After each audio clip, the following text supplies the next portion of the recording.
The East Asia Film Festival Ireland, to give it its full and lengthy title, the EAFFI. Is that all the letters, Ethan? Is coming. EAFFI. Yeah. EAFFI is coming to the IFI, the Irish Film Institute, this week. And Ethan, you are something of our East Asian film correspondent, as it were. You're kind of one of the people that I would defer to when it comes to films from that region. And you're going to talk to us today about the East Asia Film Festival Ireland. Indeed. So it's the EAFFI in the IFI by the team reviewed here or previewed here by the FID team, if that makes sense. So there's tons of F's and tons of I's, but I just definitely keep tons of great almost films. saying FAI, which definitely isn't that. Yeah, or the IFA, which is either the Irish Farmers Association or the Northern Ireland FA for football. So I think we got to end this title. So there's too many kind of abbreviations and stuff. It's a great festival, Yeah. though. It's a long running festival. They've had a long running association with the IFI, and they've always had a great track record of bringing films from that part of the world and filmmakers from that part of the world as well to Dublin, which has always been great. Exactly. And I think, some films that you'll see in the IFI over the course of the festival aren't necessarily released this year. They might have been kind of released initially, perhaps even 5 years ago, but they're kind of being shown in a kind of collection of a mixture of, I suppose, French, Cambodian, Chinese, Taiwanese, Korean, Japanese films, with, of course, a special guest, which is the director Koji Fukada, who will be coming for, on the one hand, a kind of Q&A session tomorrow after their kind of premiere of his first film, Love Life, tomorrow night. I'll come back to that. And also, he has a masterclass as well on the Saturday as well, on the 1st of April. So a lot happening in terms of films and special guests. And I've seen some so far, and the quality, as it was basically last year, is really high in terms of um, the kind of mixture of films, which you can see in person, of course. And I mean, it's always good, but I mean, this year especially, the quality is very high in terms of what's on offer, film wise. And what is the span of the festival? How many days will it be on? Dear viewers, will be aiming to get this up as soon as possible, but I always say that we're recording on Wednesday, the 29th. And so when is the festival kicking off, and how long can people expect to be able to pop in and see some of these films that will be showing?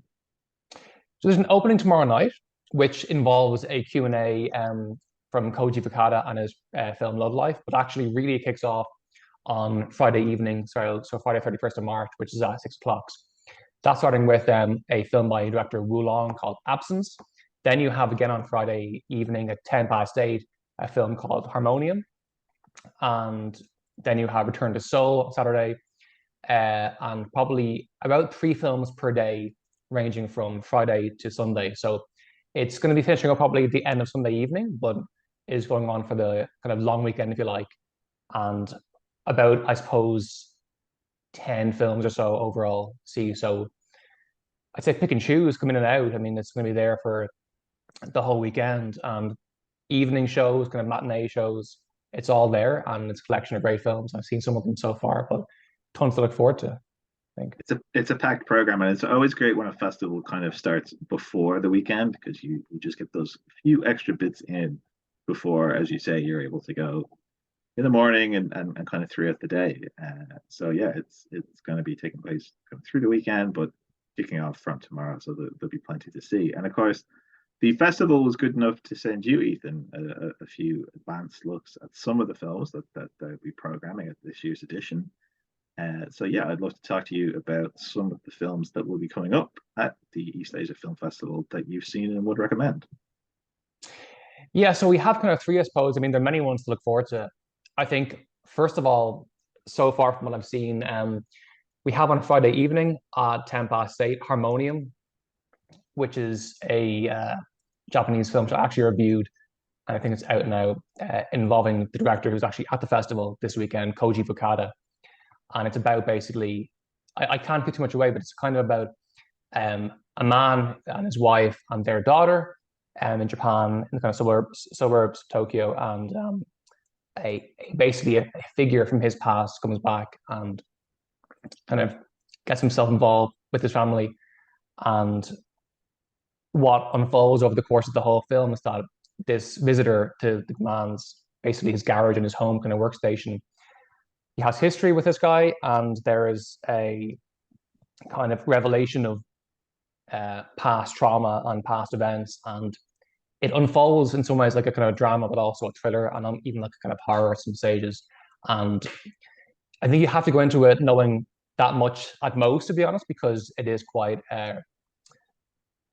twists and turns throughout the whole film. But I mean, that's my kind of favorite so far from what I've seen. I think it was a fantastic piece, definitely worth seeing in person as well. So cinematic. That's Koji Fukada's Harmonium, and it's playing on what's their Friday evening at 8:10. Definitely worth seeing, I think. It's just so kind of almost kind of ghost-like in terms of how it's portrayed and how it looks on screen. But the story itself is kind of so well paced, but also has so many twists and turns that do and are surprising kind of genuinely for the audiences involved. So you get to see Harmonium and the director as well, which is great in the festival. That's the kind of first pick I'd say. So yeah, you should watch that, Luke, yourself as Yeah, well. a haunting tragedy, I believe you referred to it as in your review, which is up on filmindublin.ie. We'll have the link in the notes, of course. And so, yeah, I suppose that gives a kind of a window into what audiences can expect in terms of the emotional impact. It's gonna hit them hard, I'm guessing. Absolutely, with some kind of actual kind of you know gasp out loud moments. I mean, it is kind of visually and also in terms of the actual story itself, it takes you by surprise, and it's kind of in some ways quite neatly in two halves over the course of about 2 hours. But I mean, it doesn't drag at all. I mean, it kind of takes its time, and it's quite patient, and it's quite subtle in some ways, but it really it was surprising at just how it kind of maintained that kind of sense of, oh my God, this is getting grimmer and more kind of hard to kind of take. But yeah, it presents itself so well, and you can see why the director is, of course, the esteemed guest this year at the festival, Fukada, and he makes a real kind of great piece with the Harmonium. Likewise, we also have um, a different film I focus. Actually, I think this is probably going to be the last film of the whole festival. The Novelist film on Sunday, April 2nd at 8:10, which is a Korean film, and it's basically a kind of day in the journey life of a previous novelist, now retired, basically, who's encountering a mixture of her kind of past colleagues, friends, lovers, and over the course of one day, basically, she's traversing from different areas in the kind of outskirts of Seoul, and kind of revealing in some ways her kind of past life experiences, regrets critically as well. And it's quite tame in some ways because it's not doing a whole lot in terms of the story, but in terms of her character, Jun Hee, it's just played so well. And I actually have the details to kind of reference here in terms of uh, filmmakers, but it's actually perhaps even better than Harmonium in some ways because it's just so playful, but so kind of tame, but still so compelling at the same time. That's the Novelist film, Sunday evening, and I think it's probably the last or second last film of the festival, but definitely worth getting to if you can at that time too, I'd say. So it's a Korean film, is that correct? It is indeed, yeah. I actually have my review of it as well. I gave it, I think, 4.5 stars. It's fantastic. Another one that we'll pop the link in for. I think you really get that's the kind of film that you're really excited to see in festival programming. This kind of unusually intimate and just very different story from a very different point of view than you might be used to seeing at the IFI. And it's great to me because when I hear the title, the Novelist's film, for some reason my brain goes to Maximum Overdrive by Stephen King, which is not personal and not very stimulating and not very engaging or intellectual, unless you've done as much cocaine as And it's Stephen actually King it's in has. black and white too, which is great. Sorry, it's in black and white too, which is amazing. It's from director Hong Sang-ho, and I mean his films typically involve kind of lots of kind of shots of streets and kind of cafe stores and kind of people having soju, and this is quite common in the film too. And like I love those scenes where it's like just people kind of talking over the course of one shot, kind of having shots or whatever it is of kind of soju and eating. It's just so kind of natural, and it feels so kind of kind of local in some ways here, and it's just great Please, because it's so casual, you know. please don't apologize for interrupting my idiotic ramblings because we're much more interested in getting your perspective on these films. And what I like about that, and from how you've described it, it seems well programmed to be one of the closing films of the festival. It kind of has that nice, relaxing Sunday kind of a vibe to it. It sounds like That's these kind of precisely films it. that you take in and you just come out like a Jim Jarmusch kind of thing almost, where you have gotten a window into a world and you just come out feeling nourished for it. Exactly, yeah. It's kind of like a Sunday kind of chilled out vibe, and I mentioned my kind of brew that it's best enjoyed with kind of soju at hand, because it's quite knowingly relaxed as well, self aware of that, and even small kind of dialogue because you kind of have the kind of novelist character, the novelist film, who kind of interacts with people who I think she kind of sees as younger incarnations of herself in the past life in terms of younger women, and even some things like talking to a kind of male director who is saying to a woman like, "Oh, you're wasting all your potential, not being in these big films." And she's kind of like, "Well, why is that? If it's what she wants to kind of do these kind of small time gigs, that's her kind of choice."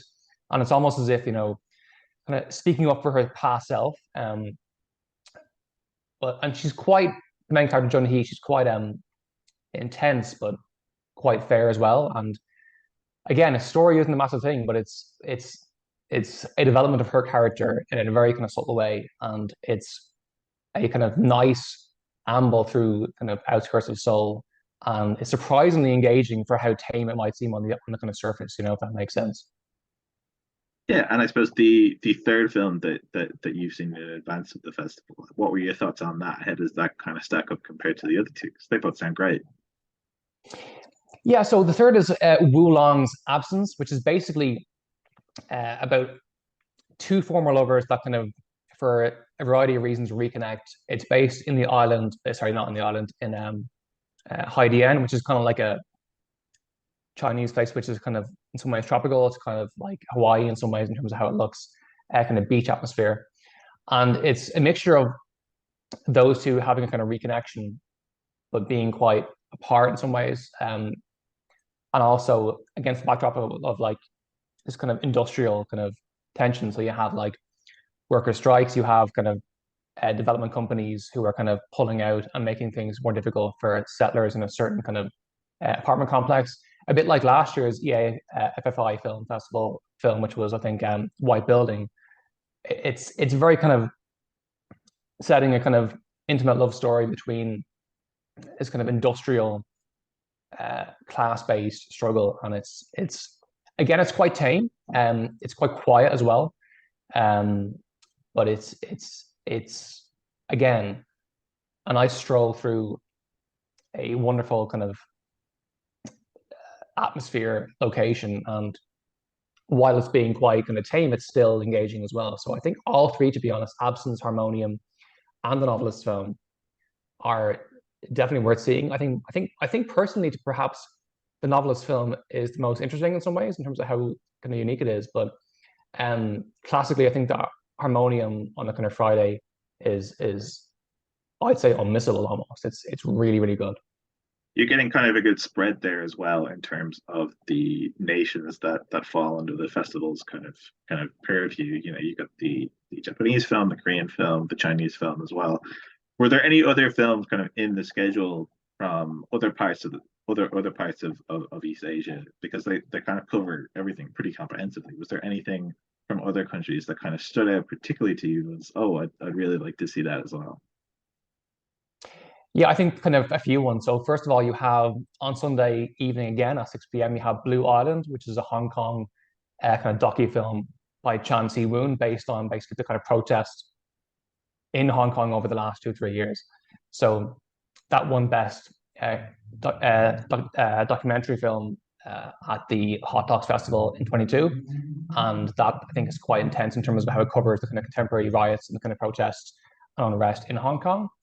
Also, I think Saturday again at 8:40 is Return to Seoul by the director Davy Chow, based on basically a French Korean woman who, having been in France for her whole life, thus far goes back to Korea and goes to Seoul and kind of discovers her kind of identity as a Korean French person, which is sounds compelling from what I can see so far. Um, it's those two for me that kind of seem quite interesting and as a kind of standouts. And also, I think we of course have the masterclass with director Koji Fukada, who's talking to Tara Brady from the Irish Times in conversation. That's taking place on Saturday, April 1st at 1 p.m., so the afternoon. So, I mean, you can go for the whole thing. I mean, in terms of, you can go for kind of like an afternoon showing, then come back in the evening. There's a lot on and a lot of kind of diversity in terms of within different parts of Asia and different stories. Shorter kind of docu-films to kind of longer kind of 2 hour films. Um, it's a good spread, a good mix, and definitely worth in many ways going along to in person to see how things unfold, I think. It's the kind of thing that we love to see in Dublin is film festival programming that just opens up your perspective to different parts of the world, different kinds of filmmakers. Some you'd be familiar with. There's always going to be a lot that you haven't. It's a great festival, the East Asia Film Festival, for discovery, because you kind of have these big names in Asian cinema, and they're often on the docket, but then you kind of get these new perspectives all the time as well, which is really great. Absolutely. And even there's actually a kind of a restoration of the 94 film Eat, Drink, Man, Woman by director Ang Lee.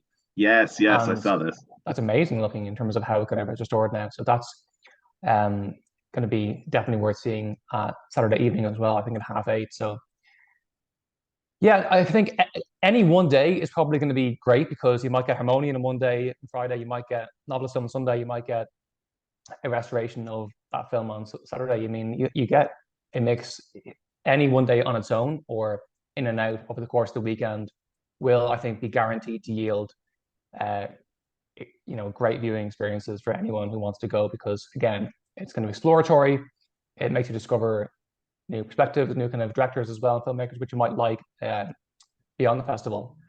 And it's definitely worth going to next week, or I suppose this week, isn't it? Yeah, Along absolutely. very soon. Yeah. Well, thank you for the preview, Ethan, and you watching at home, and that includes me when I'm editing this later. You go to the East Asia Film Festival Ireland at the IFI. You can't go wrong. A spread of great films, wonderfully recommended there by Ethan. Go, we're telling you, and you must You do need to as you're go, told. please. Ethan, point at them, but also speak as well so that it will show up on the I'll screen. give you the intense mumps there. Go. Yes, you do as your mother tells you. We are mother, and you do as you're told. I'm your mammy, and I'm saying go to the EA FFI at the IFI as recommended by the FID team. Okay. Yes, the MAM team. Good place to end, I think. It is. Thank you, Ethan. Thank you so much. Thank you too.